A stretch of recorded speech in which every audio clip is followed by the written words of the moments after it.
Oi pessoal, tudo bem? Na aula de hoje a gente vai dar sequência à nossa discussão sobre pressão. Tá? Então na aula passada a gente falou sobre pressão mecânica. Se eu tiver uma força, né, um objeto, por exemplo, comprimindo uma superfície, ele exerce uma pressão. A unidade de pressão é Newton por metro quadrado ou Pascal, que tem a ver com a distribuição ali, como se fosse uma densidade de força. E a gente viu também que os líquidos, né, os fluidos na realidade, eles exercem pressão que é independente do formato do recipiente e tem a ver com a profundidade que a gente está em relação a esse fluido. Então, quanto mais fundo a gente vai, a maior pressão a gente está submetido por esse fluido, né, nos comprimindo. Então, pessoal, a atmosfera, na realidade, ela é uma camada de gás que envolve o nosso planeta e também está sendo puxado, né, para o centro da Terra pela própria ação da gravidade. Então, essa camada de gás puxada para o centro da Terra via a gravidade também vai exercer pressão compressiva sobre os objetos que estão dentro da nossa atmosfera. Nós, inclusive, né? Então, a gente está submetido a uma compressão por essa camada de gases e essa pressão que nos comprime é chamada de pressão atmosférica, tá certo? Quanto mais fundo na atmosfera a gente tiver, ou seja, quanto mais próximo do solo a gente tiver, maior a pressão atmosférica, maior a pressão que a atmosfera exerce sobre nós. E quando a gente sobe uma montanha, por exemplo, lá no topo do Everest, é como se a gente chegasse mais próximo da superfície do fluido, né? Como se fosse. Então, o ar lá em cima é mais rarefeito e, consequentemente, ele também vai exercer menos pressão sobre os objetos que lá estão. Então, a atmosfera, a pressão atmosférica, ela não é a mesma, ela varia com a altitude, tá? Então, ela diminui à medida que a gente sobe e aumenta à medida que a gente desce, tá certo? E é isso que causa, por exemplo, aquela sensação ruim no ouvido, né? Se a gente andar de avião, quando ele sobe, até às vezes subindo a serra de carro, a gente já sente aquela pressão no ouvido, por causa das membranas ali no ouvido, o tímpano, ele vai sendo movimentado se a pressão externa fica diferente da pressão interna aí dentro dos canais auditivos. E isso se equilibra com o tempo, por isso que depois melhora, né? Mas quando a gente está subindo ou descendo, a gente percebe essa pressão no ouvido por causa da variação da pressão aqui fora. Variação da pressão atmosférica, tá bom? Gente, vale lembrar que a pressão atmosférica não atua da mesma forma que a gravidade. Isso aí é uma confusão clássica, tem muita gente que confunde. A pressão dentro de um fluido, como a gente viu na aula passada, é compressiva. Então, a pressão atmosférica sobre nossos corpos e sobre os objetos no nosso dia a dia é uma pressão compressiva, tende a comprimir o objeto, porque a gente está dentro desse fluido que é a atmosfera. Agora, a força gravitacional, a força-peso, não nos comprime por todos os lados. Ela nos comprime contra o chão. Então, ela nos puxa para baixo, na realidade, lá para o centro do nosso planeta, tá bom? Então, peso, pessoal, gravidade não é a mesma coisa que pressão atmosférica, tá? Isso é uma curiosidade interessante, porque tem gente que fala assim, não tem gravidade na Lua. Cuidado, pessoal, na Lua tem gravidade, né? Aqui os objetos que a gente manda para lá, as sondas, os astronautas, eles não saem flutuando. Eles estão presos pela gravidade da Lua, que é muito menor que a gravidade da Terra, mas tem gravidade. O que não tem na Lua é a atmosfera, não tem pressão atmosférica, então ele tem que usar toda essa roupa especial para poder respirar o próprio ar que está dentro do traje, né? Ele não tem atmosfera na rua, então ele não conseguiria respirar nada ali se ele abrisse esse traje, tá bom? Então ele não é comprimido, mas ele é puxado pro chão. Tem gravidade lá também. Bom, gente, quem mediu a pressão atmosférica em um experimento clássico da história da ciência foi o evangelista Torricelli, e o que ele fez foi muito engenhoso e muito simples para tentar determinar quanto vale, né? Qual é o valor da pressão atmosférica em Pascal. Lembra que pressão é Pascal no sistema internacional, então eu estou interessado em saber o valor dessa pressão em Pascal. Gente, ele pegou um tubo, encheu com mercúrio, que é um líquido bastante denso, a gente viu há umas aulas atrás, ele é 13,6 vezes mais denso que a água, mais ou menos, né? Então ele encheu esse tubo, segurou a ponta, emborcou dentro de uma bacia também contendo mercúrio e liberou o dedo ali, ó. o que aconteceu foi que o mercúrio desceu, mas não desceu indefinidamente, ele estacionou aqui, ó, a 76 centímetros ou 760 milímetros a partir do nível aqui de fora da bacia de Mercúrio, tá? Então ele ficou nessa altitude.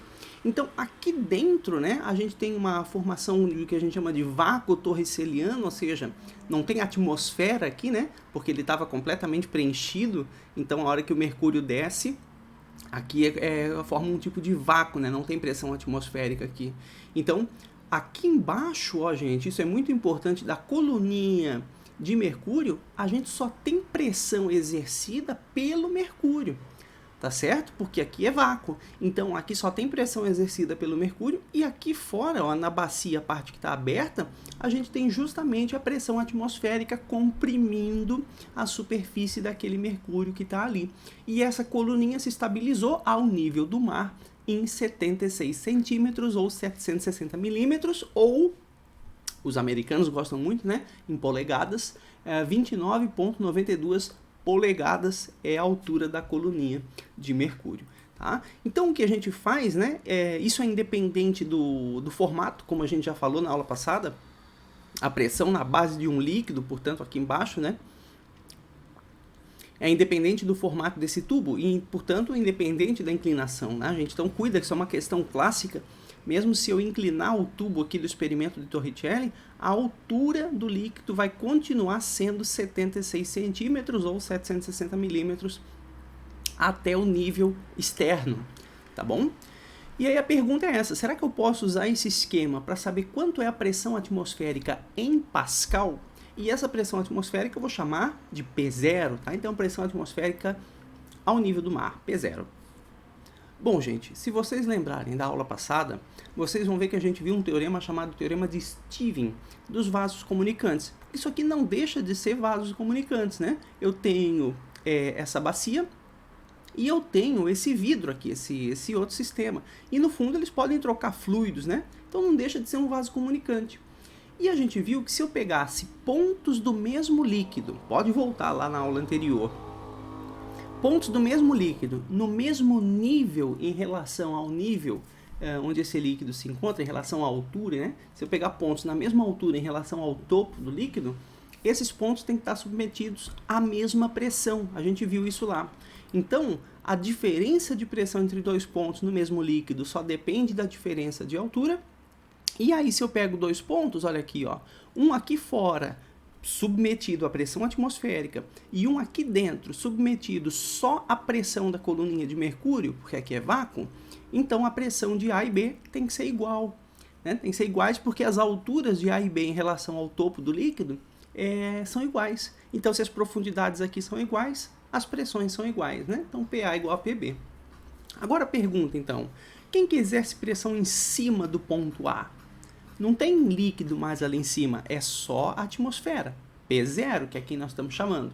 Então, lá em cima do ponto A, eu só tenho pressão atmosférica, que é o nível do mar, P0. Em cima do ponto B é a pressão hidrostática dessa coluninha de Mercúrio que a gente viu na aula passada. Tá? Então, a pressão da coluninha de líquido é calculada por μgh. Então, essa é a pressão que atua aqui em cima do ponto B. Pessoal, essas duas pressões são iguais pelo princípio aqui dos vasos comunicantes, então o P0 tem que ser igual a μgh do mercúrio. E aí, gente, se eu quero saber a pressão atmosférica em Pascal, basta agora eu calcular a pressão da coluninha de Mercúrio e esse resultado vai ser exatamente igual ao valor da pressão atmosférica em Pascal lá fora, tá bom? Massa específica do Mercúrio, você busca aí numa tabela, é 13,6 vezes 10 na 3. A gravidade é 9,8, eu não vou botar 10 só porque eu quero chegar num valor bem próximo aí do real, então vou evitar muitas aproximações.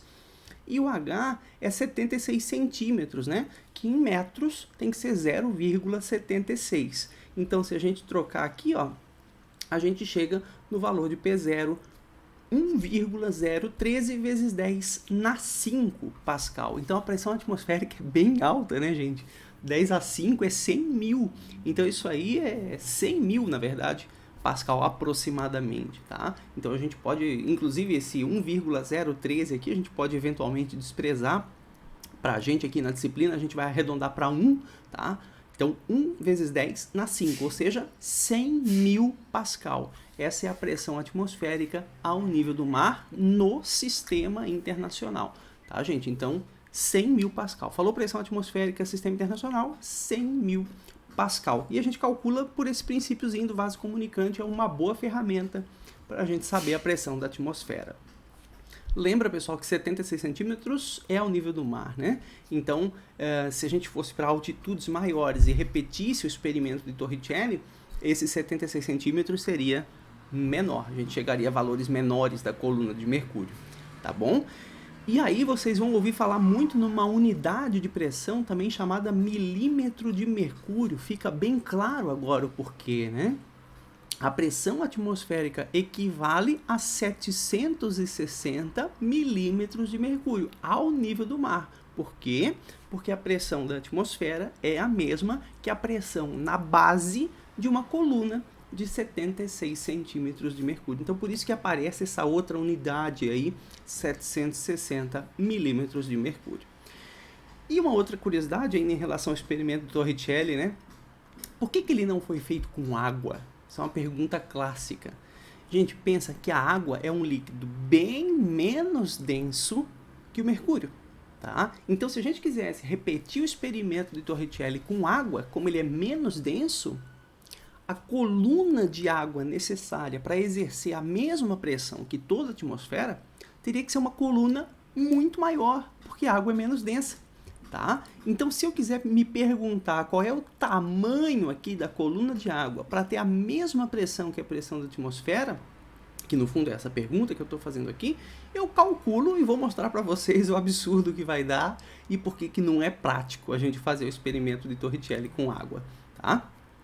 Gente, então, ó, o P0 aqui, ó, calculando para a água agora. Aqui no ponto A, pressão atmosférica, a gente já viu. E aqui no ponto B agora, pressão da coluna de água, tá? Que é μgh para a coluninha de água. E aqui é vácuo, ok?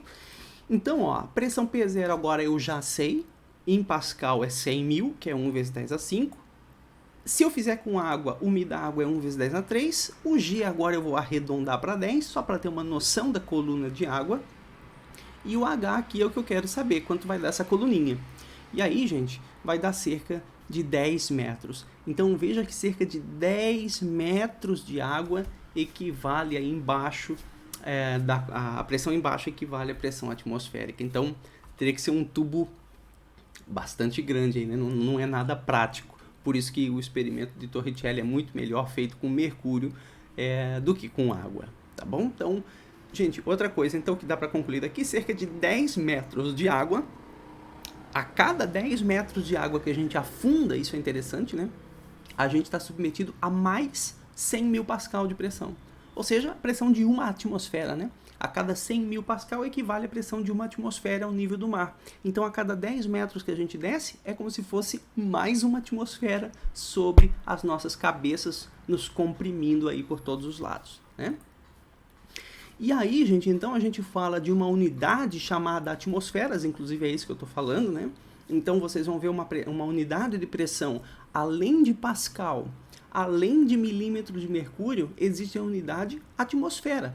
E uma atmosfera corresponde à pressão atmosférica ao nível do mar, que é 100.000 pascal, aproximadamente, tá? Então vocês podem fazer conversões aí entre as unidades, pessoal, é bom saber essa regrinha, porque se a questão der aí em outra unidade de pressão que não for pascal, que não for sistema internacional, você vai poder converter de uma unidade para outra fazendo regrinha de 3 simples, tá? Então, uma atmosfera ou um atm de pressão equivale a 1 vezes 10 a 5 pascal, que é 100.000 pascal, ou 760 milímetros de mercúrio, que é a coluninha de mercúrio para dar uma pressão igual à atmosfera, ou cerca de 10 metros de água. Então, são todas unidades aí de pressão que você pode usar, tá? Então, 10 metros de água, porque pressão no fundo da coluninha de 10 metros de água equivale a 100.000 pascal, que é a pressão atmosférica no SI.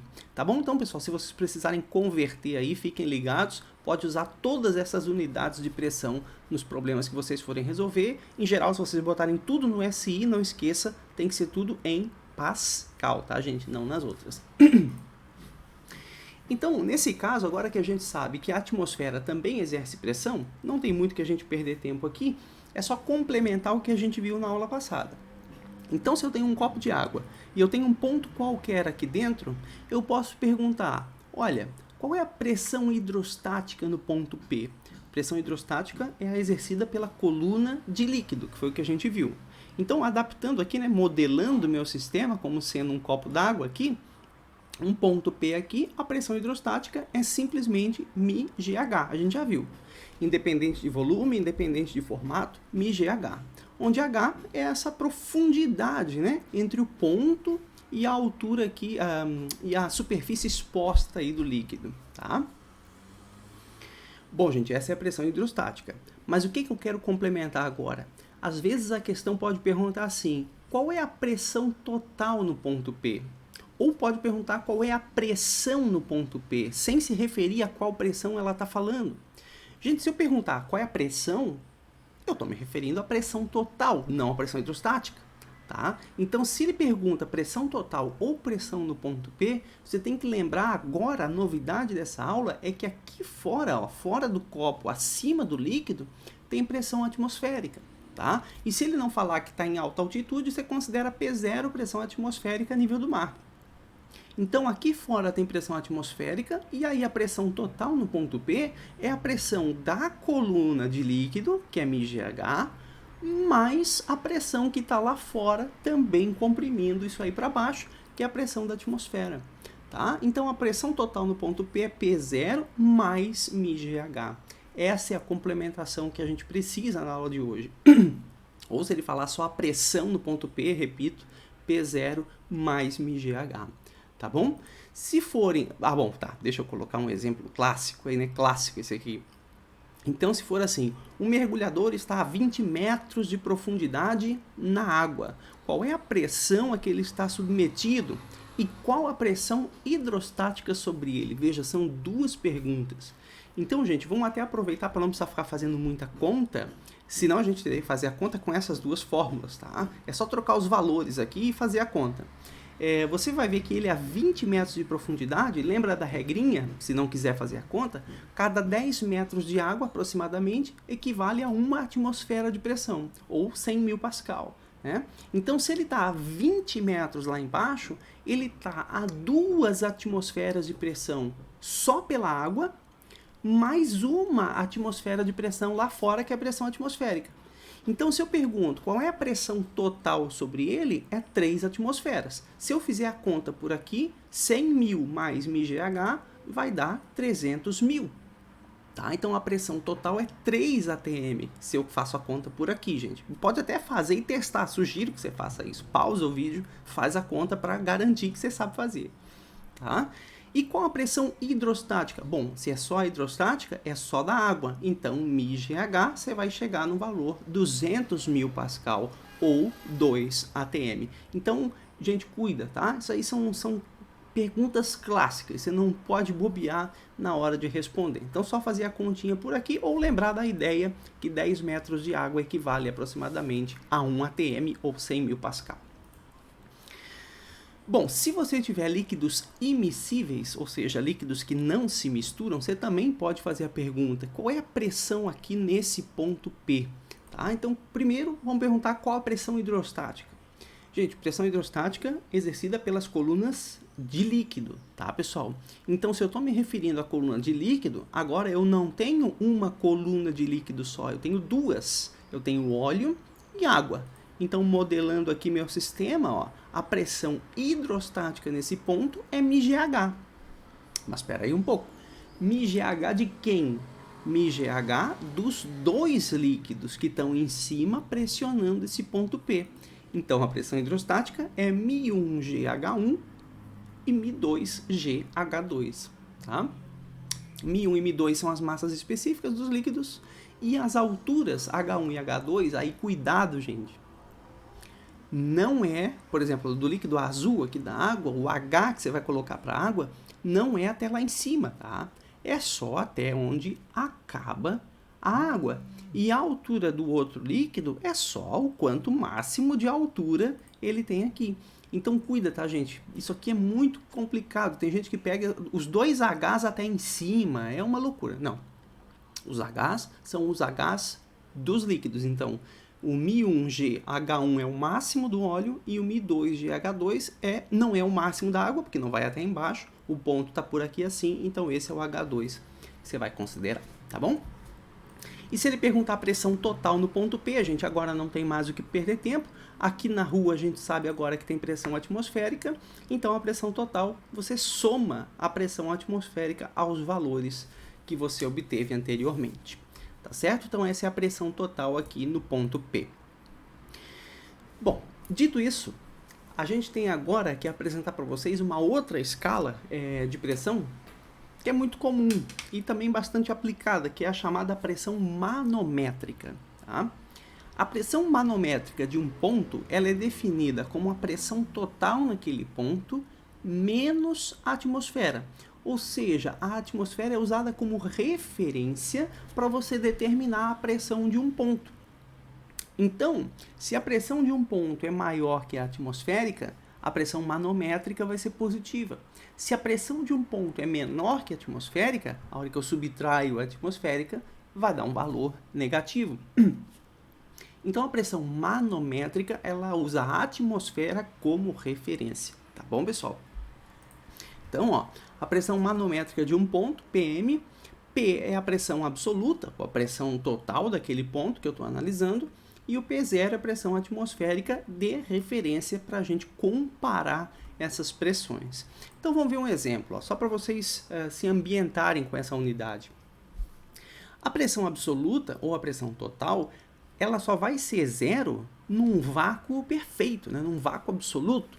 Então, se eu tiver um ambiente completamente evacuado, sem nada ali exercendo pressão, aí eu posso dizer que a pressão é zero. Tá? Isso é ideal, inclusive. Até no vácuo espacial existe algum resquício de pressão pelas próprias partículas que viajam pelo espaço.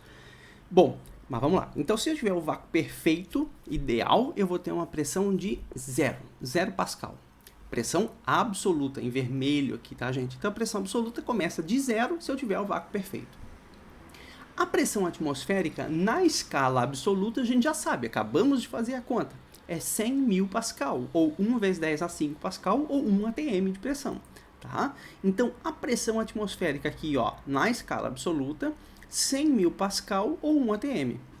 Se eu quiser na escala manométrica, a pressão atmosférica é 0. Como assim? Por aqui, ó. Pressão manométrica é a pressão absoluta menos pressão atmosférica. Se eu quiser a pressão manométrica de 100.000 Pascal absoluto, fica 100.000 menos 100.000, que é a pressão atmosférica, e o resultado disso é 0. Então, a manométrica de 100.000 Pascal absolutos é 0 atm manométricos. Tá? Então, é uma escala relativa a partir da pressão atmosférica. Só para ver se você entendeu a parada, vamos pegar valores quaisquer aqui, ó, de pressão, exemplo 1, exemplo 2. Se eu tiver numa determinada região, num determinado ponto dentro de um líquido, etc., uma pressão de 500.000 Pascal, ou 5 atmosferas absolutas, se eu subtrair uma atmosfera, ou 100.000 Pascal, na escala manométrica, isso vai dar 400.000 Pascal. Tá? Então, gente, a lógica da coisa é essa. A manométrica basta você subtrair a pressão atmosférica do valor da pressão absoluta. Tá bom? E se eu tiver uma pressão, olha aqui, ó, uma pressão absoluta menor que uma atmosfera, por exemplo, 30.000 Pascal, ou 0,3 atm, se eu subtrair 100.000 Pascal, agora a manométrica começa a ser valores negativos. Tá? E aí aqui a gente vai ter, por exemplo, menos 70.000 Pascal, ou menos 0,7 atm. Ok? Então basta você subtrair 100.000 Pascal para saber o valor da manométrica. E o mínimo da escala manométrica, gente, não pode ser abaixo do vácuo perfeito. Isso é impossível. A menor pressão possível é o vácuo perfeito. Tá? Então, o menor valor possível da manométrica é quando for 0 atm ou 0 Pascal na absoluta, que equivale a menos 100.000 Pascal ou menos 1 atm, tá? Então, gente, ó, a manométrica pode ser negativa, até um limite inferior de menos a pressão atmosférica, tudo bem? E a absoluta não, a absoluta é de 0 a qualquer valor positivo. A manométrica vai de menos P0 até qualquer valor positivo, tá bom? Então, cuida, gente, a escala manométrica aí é muito importante. Aí você vai dizer, puxa vida, mas já não me basta outra escala, para que eu lá quero saber de pressão manométrica? Bom, gente, existem aplicações em que a pressão manométrica é mais interessante.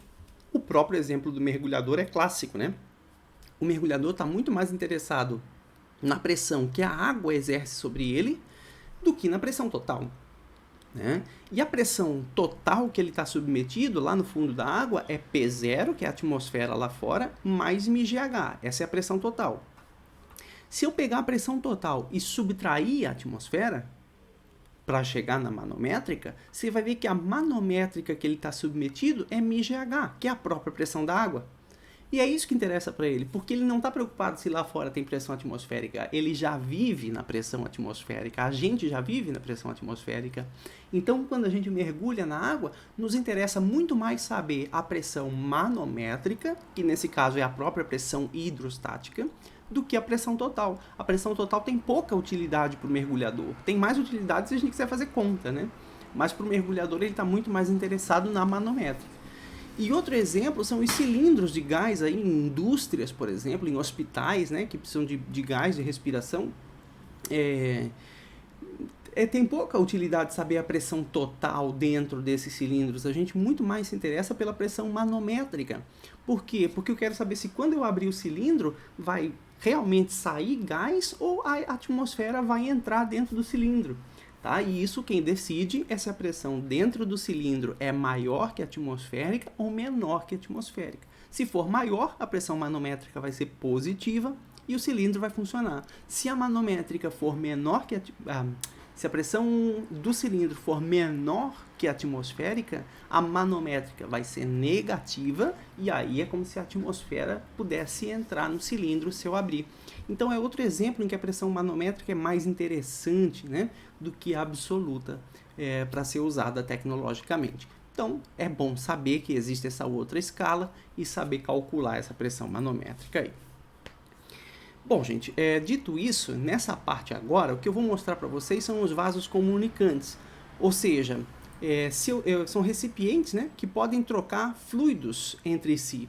Então, no fundo, se eu pegar diferentes pontos aqui dentro do vaso comunicante, que são recipientes que podem trocar fluidos entre si, eu posso aplicar o teorema de Stevens e mostrar para vocês, né, o teorema de Stevens da aula passada, que a gente acabou de usar inclusive no experimento de Torricelli. Inclusive eu falei que ele era um vaso comunicante e eu acho que eu disse que a gente tinha visto na aula passada, mas não, ia ser visto agora. O que a gente viu na aula passada foi o teorema de Stevens, que pontos na mesma altura do mesmo líquido têm a mesma pressão. Foi isso que a gente usou no Torricelli. E vai usar aqui também, tá? Vai usar aqui também. Então veja só, o que eu percebo é que quando o mesmo líquido é colocado nesse sistema de vasos comunicantes, obrigatoriamente ele atinge o mesmo nível. Olha aqui, ó, tá? Em todos os vasos que podem trocar líquidos entre si, eles atingem o mesmo nível. Por que isso acontece? Pessoal, pelo princípio do teorema de Stevens, que a gente acabou de usar. Aqui em cima, ó, como está tudo aberto nesses vasos comunicantes, todos esses caras estão submetidos, estão sendo pressionados para baixo pela pressão atmosférica. Tá? Então, se todo mundo está sujeito à mesma pressão, que é a pressão atmosférica, olha aqui, ó, se o ΔP das superfícies é zero, porque está todo mundo submetido à mesma pressão, então, gente, o ΔH das superfícies também é zero. Então, a altura de todos os vasos aqui, que podem trocar líquidos entre si e submetidos só à pressão atmosférica, as alturas são todas iguais. Tá? Então, é o teorema de Stevens que me garante que os níveis dos vasos comunicantes com o mesmo líquido, os níveis são iguais. Tá? Uma aplicação interessante, pessoal, é o vaso sanitário, que é uma revolução sanitarista aí da história da humanidade, né? Se você pegar, ó, aqui dentro aquela água que a gente vê no vaso sanitário, ali para dentro ela passa por um sistema de vaso comunicante. Então, como é o mesmo líquido nos dois lados e submetido à mesma pressão atmosférica, o nível é o mesmo, tá? E quando a gente dá a descarga, o que ela faz? Ela deposita água nesse lado aqui. Só que, pessoal, como é o mesmo líquido no vaso comunicante, quando eu acrescento água de um lado, ela vai empurrar para tentar nivelar novamente, porque a pressão atmosférica em cima é a mesma. Tá? Então ela vai tentar nivelar. Quando tenta nivelar, é onde acontece a descarga naturalmente. Isso é muito interessante e leva tudo que está ali embora. Tá? Então, uma aplicação de vaso comunicante no dia a dia, tá? Que a gente tem aí. Bom, outra é a própria questão dos níveis, né? Numa obra, por exemplo, num morro, você pode usar um nível baseado em vaso comunicante, ou seja, botar uma mangueira cheinha de água e a gente vê que o nível da água dos dois lados é o mesmo, tá? Sempre o mesmo. Por quê? Porque aqui em cima é pressão atmosférica, aqui em cima é pressão atmosférica. Se é a mesma pressão, tem que ter a mesma altura, tá, gente? Então, é uma maneira bem interessante de você usar vasos comunicantes também na engenharia, na construção civil aí, por exemplo, tá? Bom, tá aqui a regra, né? Agora, se eu inclinar o vaso comunicante, por exemplo, um bule aqui de café, ó, também é um vaso comunicante, porque aqui tem um recipiente, aqui tem outro recipiente, eles podem trocar líquidos entre si, a gente vê que mesmo se eu inclino, pessoal, a superfície do líquido continua horizontal. Isso é muito importante. Aí vocês vão dizer, tá, mas como assim? Por que continua horizontal? Pessoal, pela mesma regra, estou fazendo chover no molhado, né? A pressão aqui é atmosférica, a pressão aqui é atmosférica. Se todos os pontos da superfície estão submetidos à mesma pressão, que é a pressão atmosférica, então eles têm que estar no mesmo nível, na mesma altura. Por isso que ele fica bonitinho aqui na mesma altura, se eu inclinar os vasos comunicantes, tá? Aqui também, ó, tá? Vaso comunicante na horizontal, inclinou um pouquinho, mas a superfície, ó, continua horizontal, tá? E aí vocês vão ver propagandas, isso é muito interessante, né? Vocês vão ver propagandas aí, garrafinha de suco aqui, ó, vocês veem, a garrafa tá inclinada e a superfície do líquido tá inclinada também, gente. Isso aqui não existe, tá, pessoal? A superfície do líquido está sempre na horizontal, porque é pressão atmosférica em todos os pontos sobre a superfície, tá bom? Mas nem tudo está perdido. Eu trouxe aqui duas outras propagandas, ó, que eles inclinaram as garrafas, mas aqui as superfícies dos líquidos estão bonitinhas, tá? Estão na horizontal. Então, até marketing tem física, né? E a gente precisa se preocupar com isso se quiser fazer o negócio coerente fisicamente. Gente, então aqui agora vamos para uma série de exemplos de utilização dos vasos comunicantes, ó. Se eu pegar aqui vasos comunicantes, tá? Que podem trocar líquidos entre eles e usar a ideia do teorema de Stevens, esses dois caras estão abertos, então tem pressão atmosférica sobre os dois.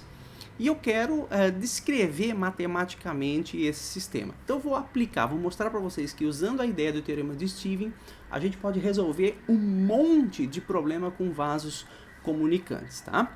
Olha só, o que você vai fazer, pessoal? Se eu pegar o líquido verde e marcar dois pontos dentro do líquido verde, aqui na parte em que eles começam a se diferenciar dos dois lados, ó, porque daqui para frente é líquido azul, daqui para frente continua líquido verde. Então, dessa linha horizontal para cima, eu já tenho diferença dos dois lados. Essa é a dica que eu dou para vocês. Então, vá subindo até o momento em que você diferencia os dois lados do vaso comunicante. Então, ó, daqui para frente eu só tenho o líquido azul e daqui para frente eu ainda tenho o líquido verde, que é o líquido B. Tá? E lá fora eu tenho pressão atmosférica.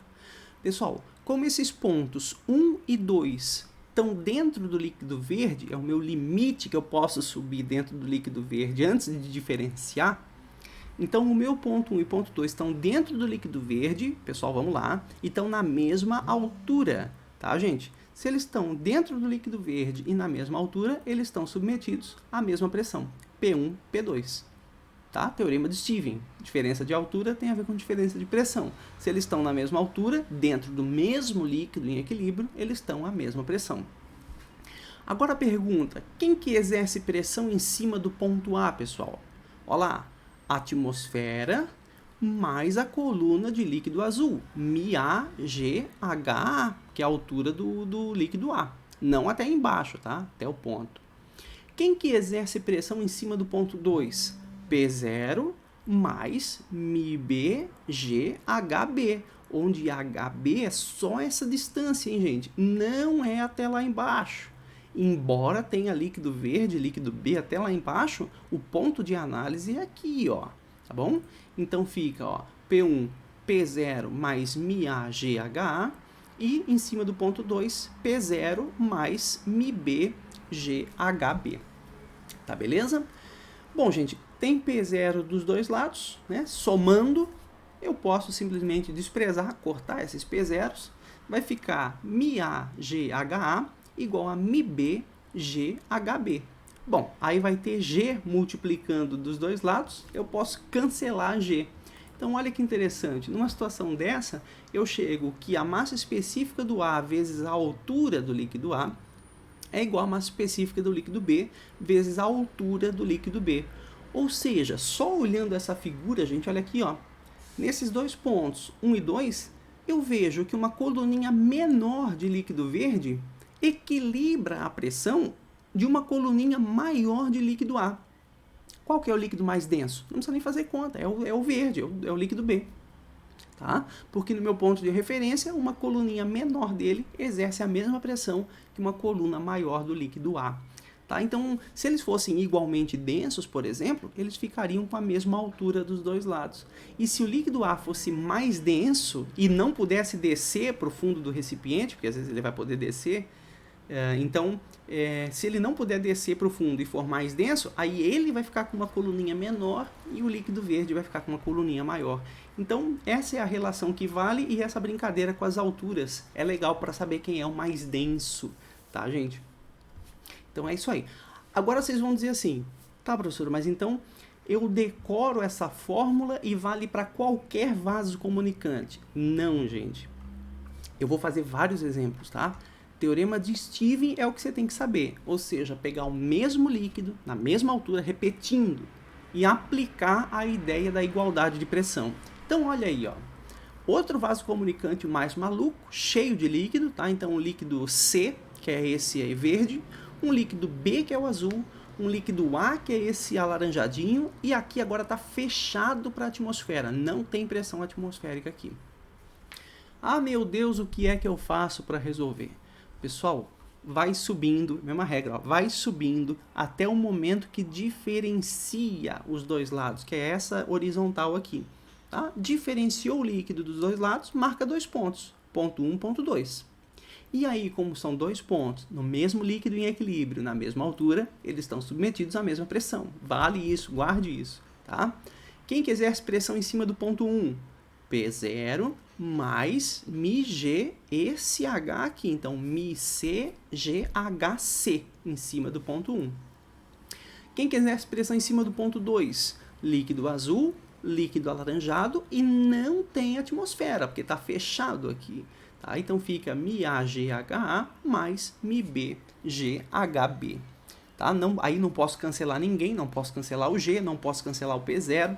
E aí é essa fórmula que você vai usar. Então, gente, não decore as fórmulas. Você tem que olhar o problema, construir a fórmula baseado no teorema de Stevens, ok? Mais um, ó. Eu tenho um gás confinado aqui, fechado dentro desse recipiente, e o gás empurra esse líquido aqui para baixo, e lá fora está aberto para a atmosfera, tá? Então, exposto à atmosfera. E aí eu quero, de novo, usar uma equação, teorema de Stevens, aqui nesse sistema. Gente, mesma regra. Vai subindo aqui, vai subindo, subindo, ó. Diferenciou dos dois lados, passa a horizontal de referência. Ponto A, ponto B. Tá? Então, a pressão A igual a pressão B. Quem tem exercendo pressão, quem está exercendo pressão em cima do A é só o gás, esse gás confinado aqui. Então, em A eu só tenho a pressão do gás. E em B eu tenho a pressão atmosférica mais MiGH.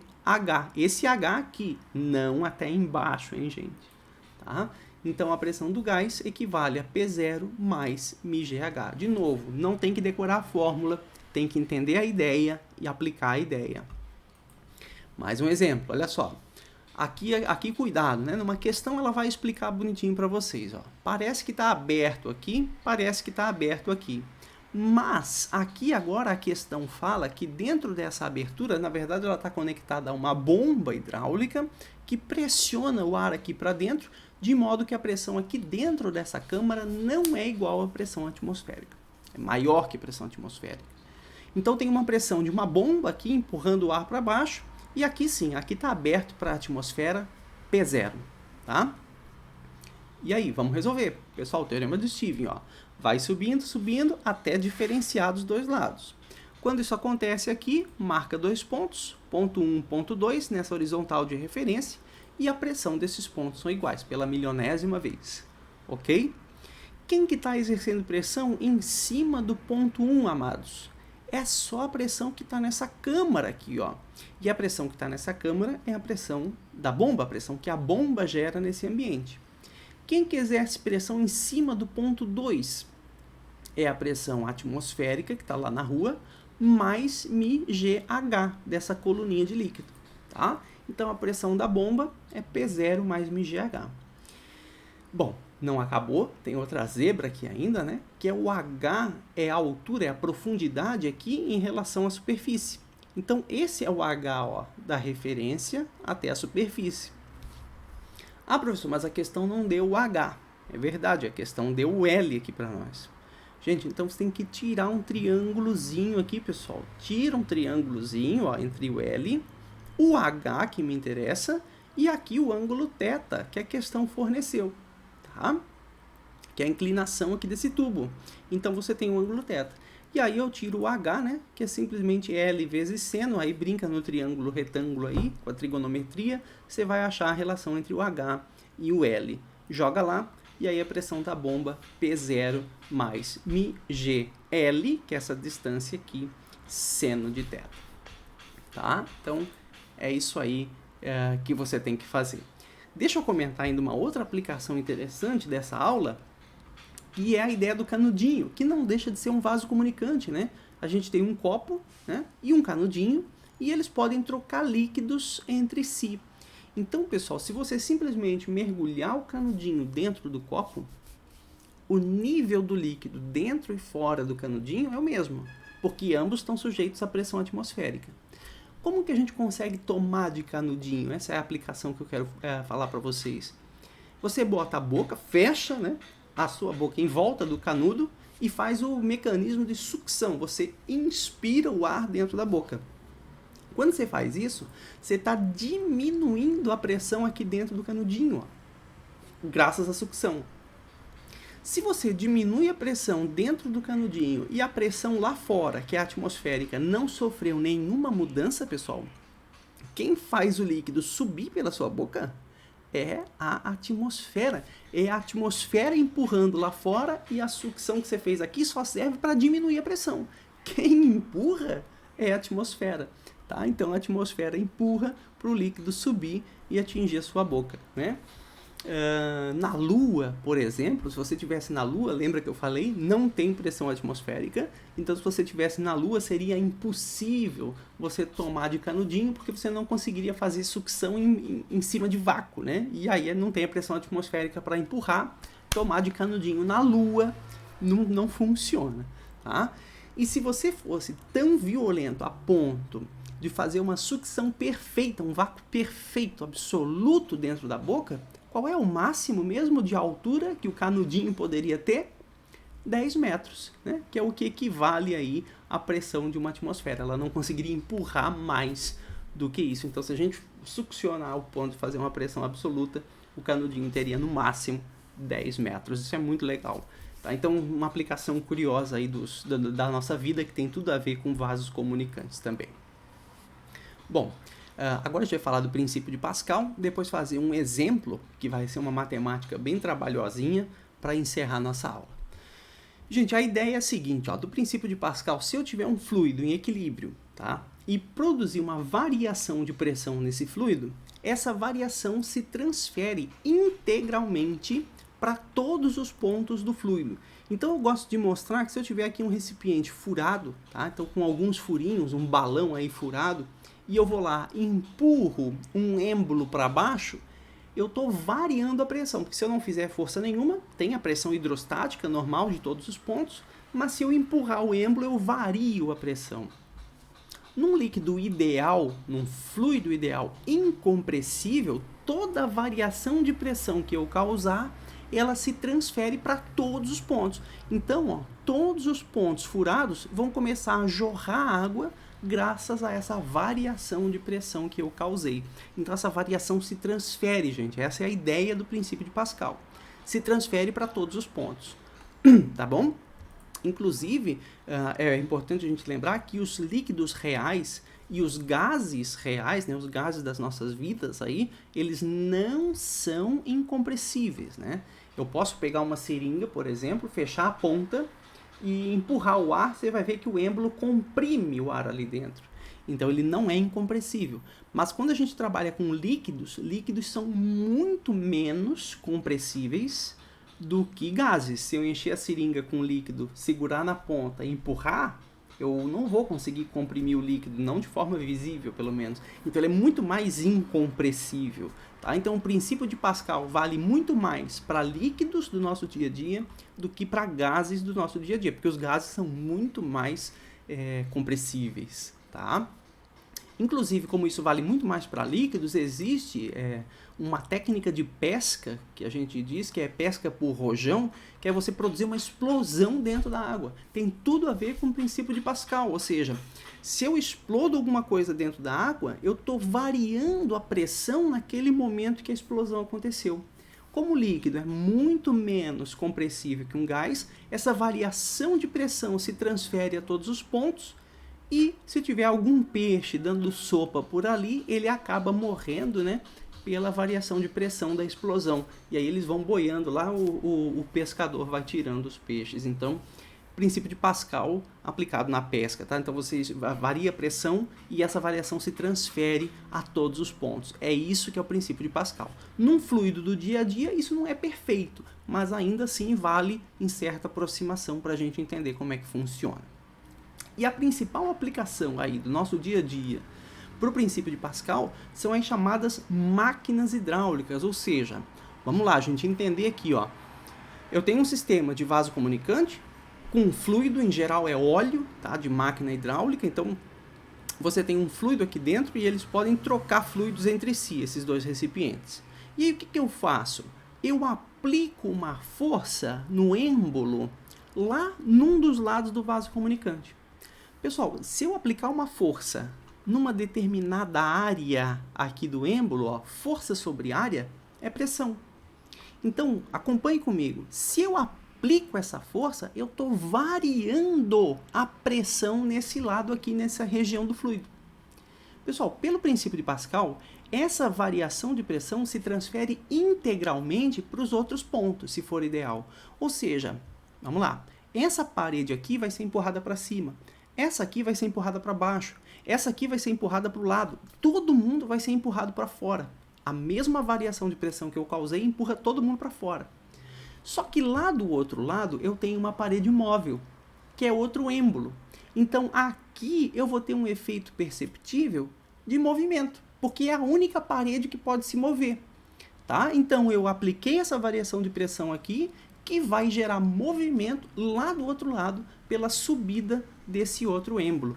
Então, eu aplico uma força desse lado e a força que atua lá do outro lado é capaz de gerar movimento naquele êmbolo. Tá? Então, o que me interessa basicamente é onde pode se mover. E onde pode se mover é aqui e aqui. Mas, repito, não significa que não tenha variação de pressão em todas as paredes, tá, gente? Tem, só quero deixar isso claro para vocês. Mas onde me interessa analisar é nesse êmbolo e nesse êmbolo. Então, eu aplico uma força aqui, vario a pressão. E essa variação de pressão é igual à variação de pressão que vai aparecer lá no outro êmbolo. Tá? Então, considerando um fluido ideal, para a gente fazer a conta, né? A variação de pressão que eu fiz aqui no lado 1 é igual à variação de pressão que vai surgir aqui no lado 2. E quem é a variação de pressão? Pessoal, se eu tivesse posto um líquido aqui em cima, MGH, a variação de pressão. Mas eu apliquei uma força numa área. E lá do outro lado, a variação de pressão também é força que gerou pela área do êmbolo que está aqui. Então, eu posso usar, para calcular a variação de pressão, a própria relação força por área. Tá? Então, força 1 dividido por área 1 foi a variação de pressão que eu fiz aqui. A força 2 que surge na área 2, F2 sobre A2, é a variação de pressão do outro lado. Pelo princípio de Pascal, essas duas frações são iguais. Tá? Pessoal, agora olha que interessante. As duas áreas têm tamanhos diferentes. Se essas duas áreas têm tamanhos diferentes, acompanhe o raciocínio, hein? Para não ficar uma coisa decorada, é só entender. Se essas duas áreas têm tamanhos diferentes, essas duas forças também vão ter valores diferentes, né? Tem que ser, porque as frações são iguais. Então, se eu aumento o denominador da fração, para o resultado da fração ser o mesmo, eu tenho que também aumentar o numerador da fração, né? É só pensar, ó, se eu tiver 2 dividido por 2, o resultado é 1.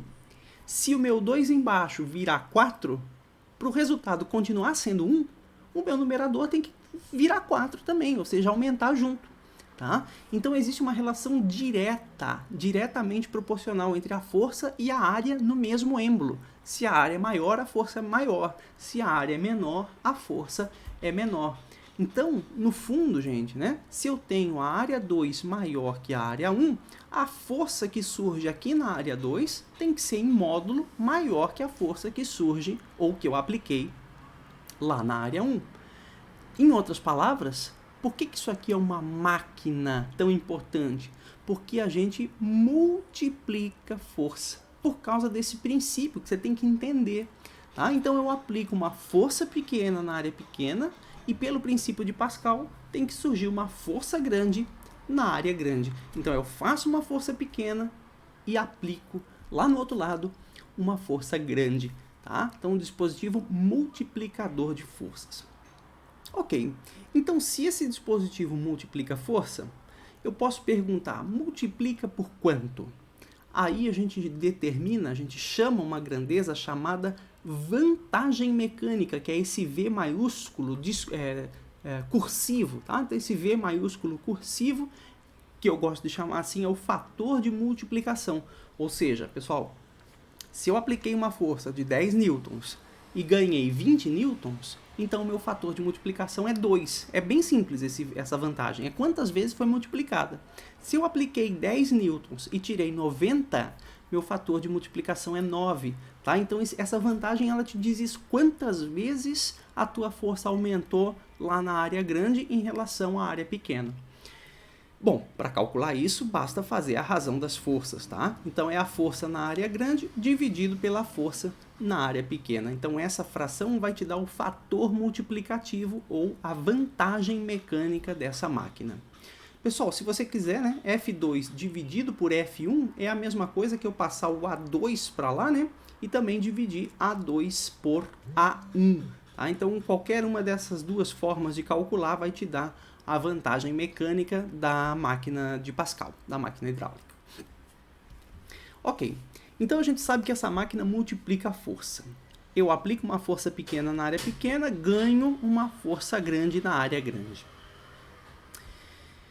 A pergunta é a seguinte, será que essa máquina também multiplica energia? Ou seja, se eu aplicar um trabalho, né, se você lembrar lá da física da mecânica, o trabalho tem a ver com a energia transferida. Então, se eu empurro aquele êmbolo para baixo, eu estou realizando um trabalho, eu estou dando energia para a máquina. A pergunta é, será que a máquina me devolve mais energia do que a energia que eu depositei? Ou seja, será que essa máquina, além de multiplicar força, ela também multiplica energia? Bom, a resposta é não. Tá? Elas não multiplicam energia, elas não multiplicam trabalho, elas não te devolvem mais energia do que você colocou. Seria ótimo, né? Se fosse, mas isso não acontece. E dá para mostrar isso, né? Então lembra que o trabalho de uma força constante, em mecânica a gente vê isso, é simplesmente o produto da força pelo deslocamento em que essa força está atuando no meu objeto. Então lá no êmbolo menor, eu aplico uma força menor, mas veja, eu tenho que caminhar uma altura muito maior do que a altura que vai subir o êmbolo grandão com uma força grandona. Tá? Então eu aplico a força pequena na área pequena, mas ela caminha muito mais do que vai subir o êmbolo da força grande, que tem uma área grande. Tá? Então, se os trabalhos não são multiplicados, a energia não se cria nessa máquina, a força 1 vezes o deslocamento que ela causa, que é o H1, tem que ser igual à força 2 vezes o deslocamento que ela causa, que é o H2. Então, F1H1, F2H2. Ou seja, a força maior empurra o êmbolo por um caminho mais curto, realizando o mesmo trabalho que a outra força. Então, o quanto de energia você emprega na máquina é o quanto de energia ela te devolve. Isso se for uma máquina perfeita, né? Sem nenhuma dissipação de energia, o que a gente sabe que não acontece. Então, ainda vai haver uma perda de energia no processo. Mas aqui a gente vai trabalhar com máquinas perfeitas, sistemas ideais, então a quantidade de energia que você entregou é a quantidade de energia que ela te devolve lá do outro lado, tá bom? E ainda existe uma última relação aqui para o princípio de Pascal, antes de a gente ir para o nosso exemplo, que é a conservação do volume de fluido, né? Ou seja, a quantidade de fluido que desce aqui, pessoal, é a mesma quantidade de fluido que sobe do outro lado. Não pode sumir fluido ou surgir fluido, a menos que tenha um vazamento aí na máquina. Bom, então se conserva o volume de fluido que desceu aqui é a área da base vezes a altura. A área da base vezes a altura vai te dar o volume que desceu. E do outro lado, a área da base vezes a altura vai te dar o volume que subiu. A vezes H. Tá? Então, se o quanto de volume desceu é o quanto de volume subiu, A1, H1 tem que ser igual a A2, H2. Tá? Então, essa aí é a conservação de volume que pode ser útil em algum momento. Bom, gente, no caso das áreas, lembra, né, que se esses êmbolos aí forem circulares, então as áreas são πr ao quadrado, né? Então, só para, se você precisar, se a questão te der o raio desses caras, então lembra que essas áreas são π vezes r ao quadrado. E aí tem vários sistemas do nosso dia a dia que só funcionam graças a essas máquinas hidráulicas que a gente está vendo aí. Então, se você pegar aqui a prensa hidráulica, o freio hidráulico, que é um sistema hidráulico que vai lá travar a roda do nosso carro, né? Os elevadores hidráulicos, as máquinas hidráulicas de obras aí em geral, os braços mecânicos, né? Então, é tudo um sistema de fluidos aqui dentro. Você varia a pressão e ele te dá uma força maior para você levantar uma pedra, levantar um carro, pressionar alguma coisa, frear a roda do carro e assim por diante. Então, máquinas hidráulicas, nós somos altamente dependentes delas aí no nosso dia a dia. Dito isso, vamos ver um exemplo que vai encerrar aí a nossa aula de hoje. Então, pessoal, determinar a força resultante, essa palavra é importante, determinar a força resultante que a atmosférica exerce sobre o exterior de um hemisfério superior de uma esfera de raio R. Tá? Então, considere que a pressão atmosférica tem valor constante ao redor da esfera. Então, veja, eu não quero a força resultante na esfera inteira, porque se fosse seria muito fácil, seria zero, né? Pessoal, vamos entender isso, né? Então, se eu tenho uma esferinha aí, por todos os lados, a mesma pressão em todos os pontos, cada pressão com a sua pressão diametralmente oposta, né? Gera uma força cuja resultante é zero. Então, o efeito total de movimento, a força resultante da atmosfera sobre a esfera inteira é zero. Por isso que a questão não perguntou da esfera inteira, né? Ela perguntou só no hemisfério superior. Então, eu quero a pressão atmosférica resultante só na parte de cima desse globo. Tá, gente? Bom, outra coisa. Se você lembrar da aula passada, você vai ver que a pressão, aliás, que a força de compressão é a pressão vezes a área. Então, a força que comprime essa esfera por todos os lados é a pressão atmosférica vezes a área total da esfera. Isso foi o que a gente viu na aula passada. Nesse caso, eu não quero a força que comprime a esfera total, tá? Eu quero a força resultante.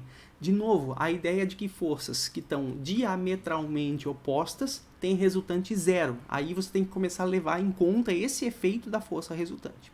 Então, é importante a gente esclarecer isso, tá? Então, vamos lá. Se eu quero só na parte superior aqui da minha esfera, então vamos desenhar primeiro a pressão aqui, como que ela acontece, né? A gente já viu que a pressão num objeto tende a comprimir esse objeto. Então, em todos os lados, eu vou ter uma pressão aqui, ó, tendendo a comprimir. Embaixo seria a mesma coisa, mas eu não vou analisar, porque a questão me pediu só na parte de cima, tá, dessa esfera. Então, aqui está a pressão em todos os lados. Gente, a gente já viu que a força relacionada a essa pressão, pressão de compressão, gera uma força perpendicular à superfície. Então, a gente sabe que a relação da pressão e a força perpendicular à superfície, volta qualquer coisa na aula passada para ver isso, é simplesmente a força dividido pela área daquela superfície, tá? E aí a força, então, é simplesmente a pressão vezes a área. Se eu pegar, por exemplo, só esse pedacinho, para vocês verem aí o que acontece, né? Porque essa superfície é curva, olha aí, gente, essa superfície é curva. Então, se eu imaginar, se eu ampliar só esse pedacinho, a pressão aqui, ó, é inclinadinha, que vai gerar uma força inclinada aqui para dentro também. Então, vamos orientar um sistema de eixos, né? Ó, aqui está o centro da minha bola. Então, a distância do centro até a superfície é o raio da bola, que ele mandou chamar de Rzão. Então, aqui eu tenho Rzão. A distância do eixo vertical aqui, ó, até o ponto onde eu estou analisando, eu estou chamando de Rzinho, um Rzinho qualquer. E aqui eu tenho o ângulo θ, né? Que é o ângulo entre o meu eixo vertical e o ponto onde eu estou analisando aqui a distância radial até o ponto que eu estou analisando. Então, esse ângulo é θ. Por que eu estou desenhando isso? Porque agora eu vou levar, então, ó, esse eixo radial aqui lá para o meu desenho e aí mostrar para vocês que a força, então, que essa pressão exerce nessa superfície é para baixo, é na direção radial aqui, gente, ó. Então, essa é a força que atua aqui. Agora, cuida, como a gente já falou várias vezes em física, a força que atua nesse pedacinho não é a força total, pessoal. É o elemento infinitesimal de força, dF, porque é só nesse pedacinho que eu estou analisando, tá? Então, por isso que virou dF, que é o infinitesimal de força que atua só nesse pedacinho. Bom, e aí? Então, eu posso chamar esse dF adaptado a partir dessa fórmula. Ó, se a força total é a pressão vezes a área total, então, o elemento infinitesimal de força dF é a pressão que atua aqui vezes o pedacinho dessa área, um pedacinho bem pequeno, um infinitesimal de área, né? dA, que eu chamo aqui de dA. Então, esse é o infinitesimal de área que está sujeito a uma força dF. A gente fez isso para paredes verticais há um tempo atrás, aí nas aulas anteriores. Então, esse é o dF. Agora, veja só, pessoal. Vamos lá, acompanhe aqui comigo. Ó. Desse lado da esfera, eu tenho uma pressão na direção radial para cá. Do outro lado da esfera, eu também tenho uma pressão radial para dentro aqui, que vai gerar uma força com o mesmo ângulo dessa aqui para dentro da esfera. Então, é como se fosse um sistema assim, ó. Duas forças que vão estar mais ou menos orientadas relativamente assim. Se eu decompor essa força, tá, em dFx e dFy, a gente vai ver, olha aqui no meu dedo, ó, dos dois lados, o dFx atuando por todos os lados da esfera vai se anular. Então, à medida que eu caminho por todo um anel aqui da esfera, essa componente dFx vai embora, porque vai ser anulada por outro dFx lá do outro lado. Então, é aqui que me interessa. Eu só preciso me preocupar com o dFy, com o infinitesimal de força vertical. O horizontal vai dar zero se eu fizer a resultante para todos os lados da esfera. Tá, gente? Então, eu só vou me preocupar com o dFy. É isso aqui que me interessa. Ok. Então, para decompor, eu preciso de um ângulo, tá? Então, vamos lembrar aqui, ó, se eu chamei ângulo θ, esse ângulo aqui entre a vertical e a radial, se esse aqui é o θ, então, aqui, o meu ângulo θ vai ser o de baixo, que é aquela regra da matemática, tá? Então, o ângulo de baixo entre a direção y aqui e a direção radial é o ângulo θ, que é o mesmo ângulo que eu tenho aqui. E aí, você vai para vetores, Aí é com vocês, lembrar lá se você tem esse ângulo e esse vetor, para você fazer dfx e dfy, é multiplicar por seno ou por cosseno aqui do ângulo. Então o meu dfy é df cosseno de θ e o dfx é df seno desse ângulo θ aqui, tá? Beleza, então tá. Então agora vamos lá, pessoal. Quem é meu elemento de área, né? Se o meu df eu já sei, o meu elemento de área, de novo, lembra da parede vertical. O elemento de área era o conjunto dos pontos em que a força era a mesma, em que a pressão era a mesma. Volta lá que você vai lembrar disso. Então vamos de novo, gente. Se eu pego esse ponto aqui, qual é o conjunto dos pontos dessa esfera que vai ter a mesma orientação de força, ou seja, o mesmo ângulo, que compartilha o mesmo ângulo, que compartilha a mesma descrição aqui? Eu acabei de falar, se eu pegar desse lado e lá do outro lado, ó, é a mesma orientação da força. Então as componentes x cancelam, só vai sobrar a componente y. Tá bom? Então, se eu pegar na realidade um anel nessa mesma altura aqui, ó, nesse mesmo ângulo θ, se eu pegar um anel aqui em volta da esfera, todos os pontos desse anel vão ter a mesma orientação de força. Faça o desenho se você duvida aí. Então, esse anelzinho aqui, ó, que tem área dA infinitesimal, bem fininha, ele tem forças que têm a mesma orientação angular. Tá? Então, esse aqui é o elemento de área que me interessa. Tudo bem? Então, gente, ó, se o meu ângulo θ, vamos lá, se o meu ângulo θ é o ângulo da vertical até a radial, aqui era θ, esse anelzinho, ele tem que ter uma abertura angular que é um θ infinitesimal. Lembra, esses infinitesimais em física, eles são importantíssimos, né, em cálculo de uma maneira geral. Então aqui, ó, a abertura angular, repito, desse anelzinho muito fininho que forma o elemento de área, ele é simplesmente um valor infinitesimal do ângulo θ. E, portanto, como você já pode imaginar uma hora dessas, os infinitesimais, ele é chamado dθ. Tá? Então ele é o infinitesimal de θ, é o dθ que a gente está aqui. Essa distância aqui é rzinho, e essa distância aqui é a distância radial, rzão, que a gente já tinha lá do outro lado também. Tá? Ok, então minha próxima pergunta é, como que eu calculo essa área? Pessoal, aí tem uma dica legal. Esse dA, acompanhe aqui o raciocínio, ele é um anel em volta dessa esfera. Então eu posso imaginar que eu vou cortar esse anel e esticar para formar um retângulo. Tá? Então eu estou pegando esse elemento de área, esticando esse elemento de área para poder calcular o valor dele. O que a gente percebe aqui é que ele vai ter um comprimento total, que é o comprimento aqui em volta dessa bola, tá? E ele vai ter uma espessura, que é esse pedacinho de comprimento aqui, ó, ds, que eu vou chamar um infinitesimal. O comprimento não é dc, né, pessoal? Porque aqui é um comprimento macroscópico, né? A volta toda que ela dá, vá acompanhando a ideia. O que é diferencial é esse pedacinho minúsculo aqui, que é o infinitesimal de arco em matemática, né? Se você lembrar da esfera ou de um círculo, um pedacinho do círculo é um arco. E aí, se for um pedacinho muito pequeno, a gente chama do infinitesimal aqui desse arquinho, que é o ds. Tá?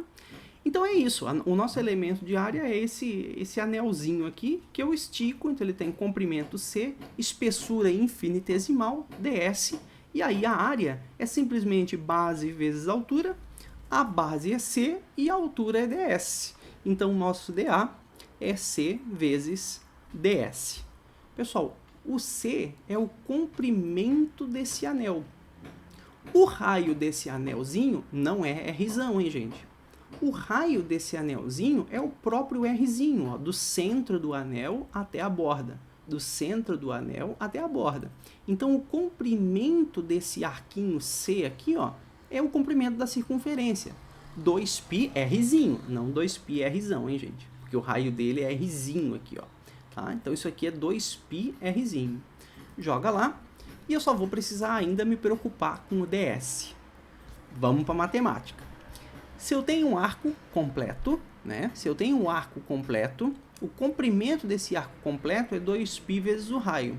Se eu tenho um segmento de arco S, isso é da matemática, não estou inventando aqui, se eu tenho um segmento de arco S, ele é calculado pelo raio vezes o ângulo de abertura desse segmento. Então, o S é R vezes θ, que é o ângulo de abertura. Se ao invés de S, eu tiver um pedacinho de S, que é o que eu tenho aqui, ó, um pedacinho do arco, ele vai ser o próprio raio desse pedacinho do arco, vezes não o ângulo completo, mas o pedacinho do ângulo θ de abertura aqui dentro. Então, o infinitesimal de S é o raio vezes o infinitesimal da abertura, dθ. Tá? Então, o meu ds é Rzão dθ. Se eu jogo aqui, então fica ó, o elemento de área é 2πrzinho, que está aqui, é o C, vezes o ds, que é Rzão dθ, que é o raio aqui do arco. Ó. O raio do arco é Rzão e a abertura é dθ, que é o pedacinho da abertura infinitesimal desse arco. Entendi o dA. Então, mas de novo, gente, repito, tá? O dA tem esse formato porque todas as forças têm a mesma orientação ao longo desse dA. Por isso que eu estou escolhendo esse elemento de área. Importante vocês entenderem isso. Tá? Então, vamos voltar. Já sei quem é meu elemento de área, então posso, pela simetria, entender que a resultante só vai ter componente vertical, que foi o papo que eu já bati com vocês, a componente horizontal vai embora, então eu só preciso me preocupar com o dFy, tá? O meu dfx vai sumir na hora que eu fizer a integral para todos os pontos do elemento de área. Então, meu dFy é df cosseno de θ, que estava ali ainda há pouco, o meu df é a pressão vezes o elemento de área, então eu posso substituir aqui, então o meu dF é pressão vezes o elemento de área vezes o cosseno do ângulo para chegar no dFy, ok? E o meu elemento de área, agora eu já sei quem é, né? É 2π Rzinho, Rzão dθ. Esse cara aqui do meio, ó, tá? É o meu elemento de área que eu acabei de calcular. Então esse é o dFy. Se eu quiser o resultado Fy, que é a força resultante em y, eu vou ter que integrar os pedacinhos dFy. Tá, gente? Então, eu vou ter que integrar os pedacinhos dFy. Integrar os pedacinhos dFy é integrar todo mundo que está desse lado aqui da minha brincadeira. Então, meu Fy é a integral de P atmosfera, 2π Rzinho, Rzão dθ, cosseno de θ. Ok. Essa integral aqui é em relação a quê, gente? Agora acabou a física, tá? Bom, essa integral aqui, ó, dθ, em relação a θ. Então, eu vou ter que integrar em relação a θ. Pressão atmosférica é constante. Ela vai sair da integral. Ela é constante em todo o elemento de área, então ela sai da integral. 2π é constante, sai da integral. Rzão é o raio da bola, é constante, sai da integral. O Rzinho, gente, olha aqui, ó. Na hora que eu pego diferentes pontos desse hemisfério, importante vocês saberem disso, ó, a hora que eu pego diferentes pontos desse hemisfério, o Rzinho muda. Ele vai desde 0, se eu pegar aqui em cima o Rzinho é 0, e à medida que eu desço, o Rzinho vai ficando cada vez maior. Então, o meu Rzinho depende do ângulo θ, tá aqui o triângulo, ó. Então, tira desse triângulo que o seno de θ é cateto oposto sobre a hipotenusa. Então, o meu seno de θ é Rzinho sobre Rzão. Então, meu Rzinho é Rzão vezes seno de θ. Veja, o Rzinho depende de θ, tá? Por isso que eu vou ter que substituir ali naquela integral. Então, ó, a atmosfera saiu, 2π saiu, Rzão saiu. O meu Rzinho virou Rzão seno de θ. Então, Rzão seno de θ, cosseno de θ dθ. E aí, por fim, eu integro, né? Integrar de 0 a π sobre 2, ó, o ângulo θ.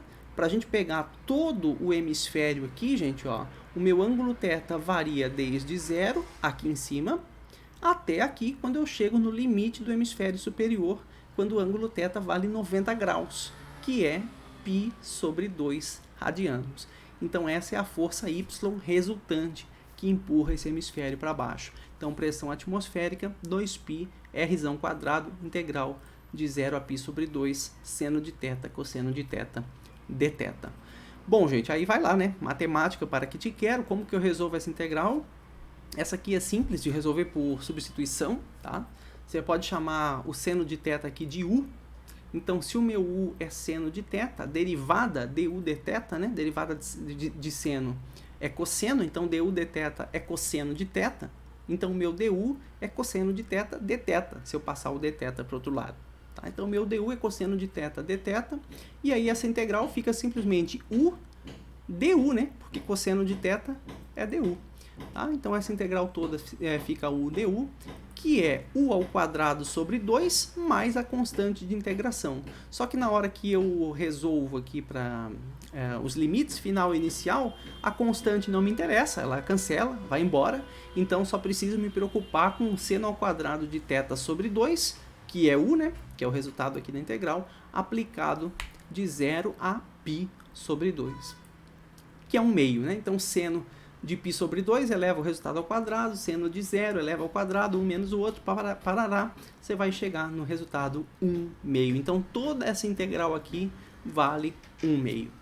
Volta lá no nosso resultado, então meu Fy, pressão atmosférica, vezes 2πr² dividido por 2.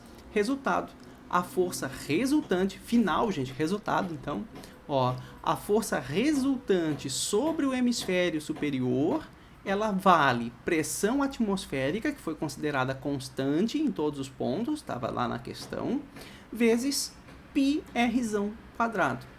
Aí tem uma curiosidade, né? É curioso notar que essa área πr² é a área de um disco, não de uma esfera. Se fosse a área da esfera, seria 4πr². Se fosse de uma semi-esfera, seria 2πr², mas não é o caso. A força resultante aqui, ó, nessa semi-esfera, ou seja, nesse hemisfério de cima, é simplesmente a pressão atmosférica vezes a área de um disco de mesmo raio que a esfera. Então, é a pressão atmosférica vezes πr², tá?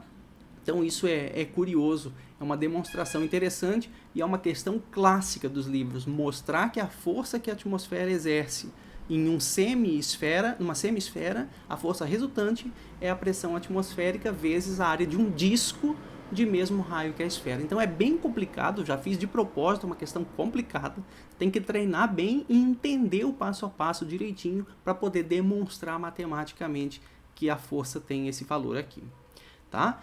Bom, gente, então a força é vertical, né? No nosso hemisfério de cima, a resultante da atmosfera empurra para baixo.